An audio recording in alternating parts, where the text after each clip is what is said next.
Hai, perkenalkan nama saya Irul. Senang berjumpa kembali dengan teman-teman semuanya. Sebelumnya saya juga mau mengucapkan terima kasih banyak bagi teman-teman yang sudah setia dan masih mau mendengarkan audiobook Angan Senja Senyum Pagi ini. Nah, untuk kali ini kita sudah masuk ke episode ke-8. Sebelum Anda menyaksikan dan mendengarkan audiobook ini, jangan lupa untuk subscribe terlebih dahulu, like, komen, dan share ke teman-teman Anda semuanya. Angan berjalan ke arah dapur ketika ia mendengar suara pintu dibuka. Siapa yang bisa masuk rumah ini? Pikirnya. Ia menambah kewaspadaan ketika memasuki ruang belakang. Di ujung ruangan, ia melihat seorang gadis tengah menutup pintu dari dalam. Angan hanya bisa memperhatikannya dari jauh. Sepertinya ini sesuatu yang sudah biasa dilakukannya. Gadis berhijab itu tampak seperti tidak aneh dengan aktivitas yang sedang dilakukannya. Angan mendeham. Gadis itu terperanjat. Astagfirullah, sautnya. Tangan kanannya memegang dada. Matanya terlihat sayu. Setelah melihat Angan, ia menundukkan kepala. "Kamu siapa?" tanya Angan. "Saya Dini, Mas. Saya yang biasa temanin Ibun." "Bude." Ia mengoreksi sapaannya pada Ibun. "Dini," Angan memastikan. Dini mengangguk, "Iya, Mas."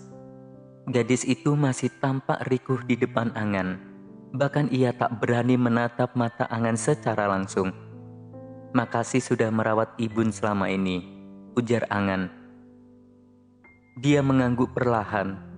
"Saya yang harus berterima kasih pada Ibun dan Mas Angan karena sudah diizinkan tinggal di sini. Setelah Abi meninggal, Umi tidak tahu lagi harus bagaimana. Usaha Abi otomatis berhenti dan kami mengalami kesulitan ekonomi.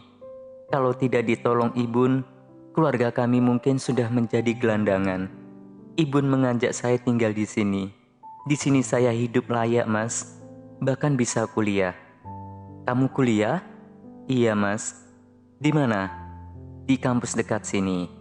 "Ambil apa?" "D3 keperawatan, Mas." "Sudah semester akhir, mau wisuda." Angan mengangguk-ngangguk. "Oh, pantas saja kamu telaten merawat Ibun." "Makasih ya, Din." Angan tersenyum kepada gadis itu. Dini tersenyum. Ia masih tampak malu. Angan menangkap senyum itu. Gadis itu punya senyum yang manis sekali. Bibirnya tipis. Sepasang lesung pipit menggasing di kedua pipinya. Matanya kecil, hidungnya punya proporsi yang pas. Angan dan Dini duduk berdua di meja makan. Mereka berbagi cerita tentang hari-hari terakhir Ibun sebelum meninggal. Dini yang lebih banyak berbicara. Angan mendengarkan dengan seksama sambil sesekali menyeruput kopi di hadapannya. Ibun sering cerita tentang Mas Angan. "Cerita apa?" Angan terkesiap. Hampir tersedak karena ia sedang menyeruput kopinya. "Banyak, Mas," jawab Dini. "Tentang Mas Angan yang kuliah di luar negeri di Amerika. Lulus S2 di London. Kata Ibun, Mas Angan sekarang sudah sukses di Jakarta." "Jakarta itu macet ya, Mas?" Angan mengangguk. "Kamu belum pernah ke Jakarta?" "Belum, Mas," jawab Dini. "Setelah lulus SMA di pesantren di Rembang, saya langsung ke Semarang. Tinggal sama Ibun, gak pernah jalan-jalan saya, Mas. Deso." Angan tersenyum. "Lebih asik di sini daripada di Jakarta. Di sini lebih tenang, lebih sejuk." "Gitu ya, Mas." Mata Dini membulat. Angan mengangguk. Dini juga pingin deh sekolah di luar negeri kayak Mas Angan. Mata Dini menerawang. "Kalau ke luar negeri, kamu mau kuliah di mana?" tanya Angan. "Di mana ya?" Dini menaruh jarinya di dagu. "Kalau medis katanya bagus ke Australia, Mas. Kata dosenku ke Melbourne." Angan mengiyakan, "Iya, di sana bagus." Mudah-mudahan Dini bisa dapat beasiswa ke sana. Ya Allah, Dini tampak berdoa. Dua tangannya mengadah lalu mengusap wajahnya setelah mengatakan semuanya. Angan tertawa kecil. Mas Angan dulu juara Olimpiade Matematika tingkat nasional ya? Dini mulai nyaman dengan pembicaraan mereka. Sepertinya begitu. Angan berusaha merendah. Piala-piala sama piagam yang di kamar Mas Angan paling sering dibanggakan Ibun. Setiap ada tetangga atau tamu yang kesini pasti diliatin semuanya. Angan tertawa. Ibun emang begitu dari dulu. Saya sampai malu. Kenapa malu Thomas? Itu kan keren. Enggak, biasa aja, jawab Angan. Mas Angan sekarang kerjanya berhubungan dengan dunia matematika. Angan menggelengkan kepala. Keuangan? Bisnis?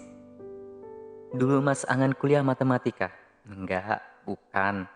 Angan memberi jeda pada jawabannya. Ekonomi, sambungnya. Loh, kok bisa Mas? Juara Olimpiade matematika harusnya jadi matematikawan, ilmuwan, astronom. Dulu itu cita-citaku. Angan mulai nyaman dengan lawan bicaranya. Tapi males aja.